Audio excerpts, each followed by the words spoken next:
menganalisis kasus-kasus yang merupakan termasuk dilema etika ataupun rujukan moral.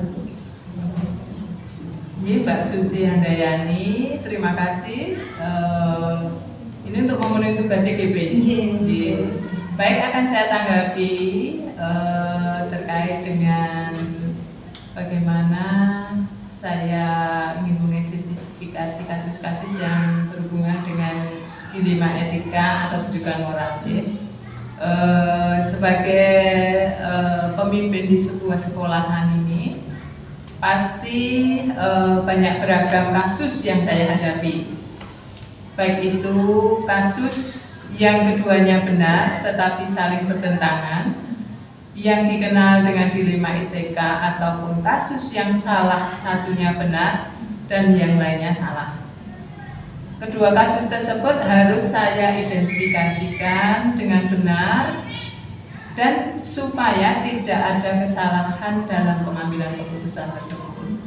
Nah, cara saya dalam mengidentifikasi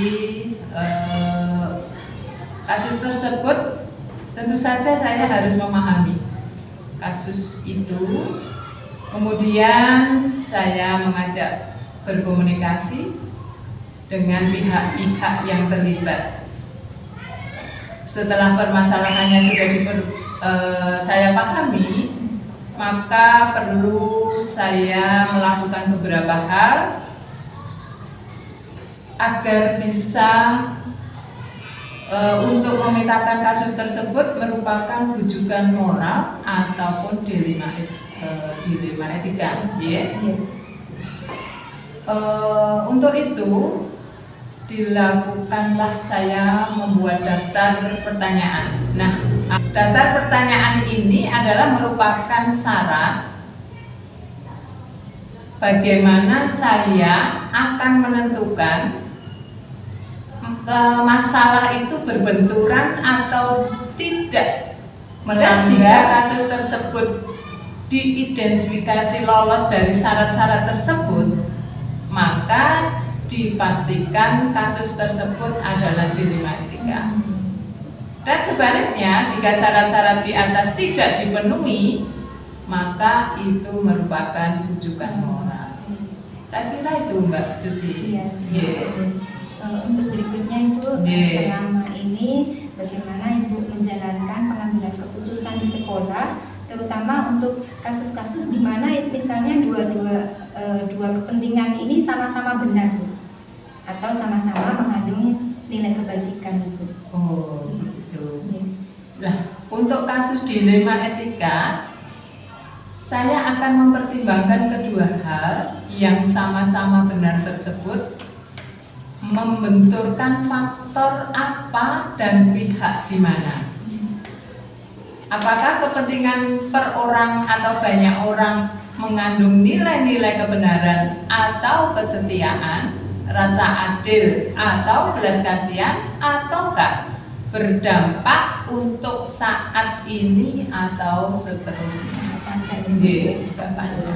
Baik Ibu, untuk berikutnya nih langkah-langkah Bu dalam pengambilan keputusan itu, prosedur atau langkah-langkah apa yang biasa Ibu lakukan selama ini? Ya, dalam menangani sebuah kasus nih Mbak, itu tentu saja berhubungan dengan suara hati dan nalar. Ini suara hati dan nalar ini harus sejalan untuk memilih kebenaran yang paling kecil mudaratnya dan besar manfaatnya, dengan pertimbangan kepentingan peserta didik jika kasus itu berbenturan dengan kasus peserta didik.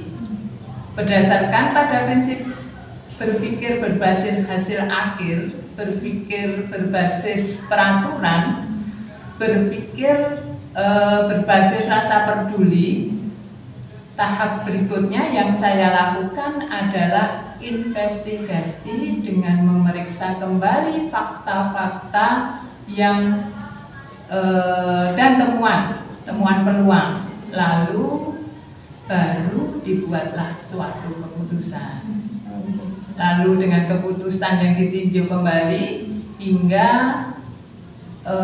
keyakinan kebenaran itu ada, dan insya Allah dalam bimbingan Allah Subhanahu wa Ta'ala, keputusan yang saya ambil adalah keputusan yang dapat dipertanggungjawabkan. Biasa ya. Selanjutnya Ibu, hal-hal apa yang selama ini Ibu anggap efektif dalam pengambilan keputusan pada kasus dilema etika, Bu? Yang efektif. Oh iya, selama ini dalam mengambil keputusan yang berhubungan dilema etika, yang saya anggap hal yang paling efektif itu menyederhanakan pokok permasalahan dan membangun sebuah kebijaksanaan. Tantangannya nih Bu dalam pengambilan keputusan pada kasus dilema etika itu apa saja Bu yang selama ini pernah dialami? Ya, dalam pengambilan keputusan itu banyak sekali tantangannya. Mungkin dari pihak-pihak yang tidak bisa menerima sepenuhnya, mungkin ada juga proses untuk dapat memahami sebagian orang untuk secara ikhlas menerima keputusan dan menjalankan keputusan, itu juga merupakan tantangan. Akan tetapi tetap istiqomah dalam menjalankan keputusan yang sudah dihadapi. Lanjut lagi ya Bu ya, dalam Ibu memutuskan atau mengambil keputusan itu, adakah memiliki sebuah jadwal tertentu Bu? Atau langsung menyelesaikan di tempat, atau membuat atau ada sebuah jadwal akan diselesaikan kapan, bentuknya bagaimana, seperti itu Bu? Itu kegiatan rutin yang saya lakukan di SD Negeri 1 Wonoboyo adalah mengadakan briefing. Jadi itu sudah rutin terjadwal setiap hari Senin setelah upacara bendera. Itu tentu saja ada memunculkan setiap kasus, baik itu kasus pembelajaran, kasus dengan siswa, kasus dengan masyarakat dan sebagainya. Saat itu juga kita akan bermusyawarah untuk mengambil jalan keluar dan suatu keputusan. Selanjutnya Ibu, adakah selama pengambilan keputusan itu faktor-faktor atau seseorang yang bisa mempermudah atau membantu Ibu dalam penentuan keputusan? Iya, banyak sekali faktor yang dalam pengambilan keputusan, Mbak.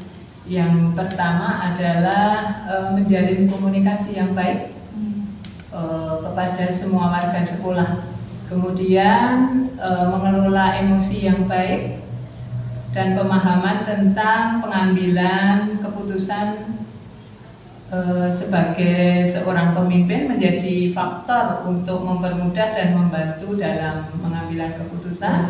Dalam pengambilan keputusan ya, tentu saja ada tahap-tahapipun. Yang pertama adalah kita setelah mengidentifikasi jenis kasus harus seperti asesmen pembelajaran awal itu ya Mbak, kita berarti identifikasi kasus itu dari diagnosis awal. Kemudian dengan melakukan pengujian ini misalnya dengan pendekatan langsung dengan personal, dengan observasi dalam kegiatan sehari-hari, menikah menjadi langkah saya untuk menguji sebuah kasus ataupun diskusi dengan pilih sehingga keputusan bisa diambil dengan prinsip saja yang tidak merugikan semua pihak yang terlibat dalam kasus tersebut.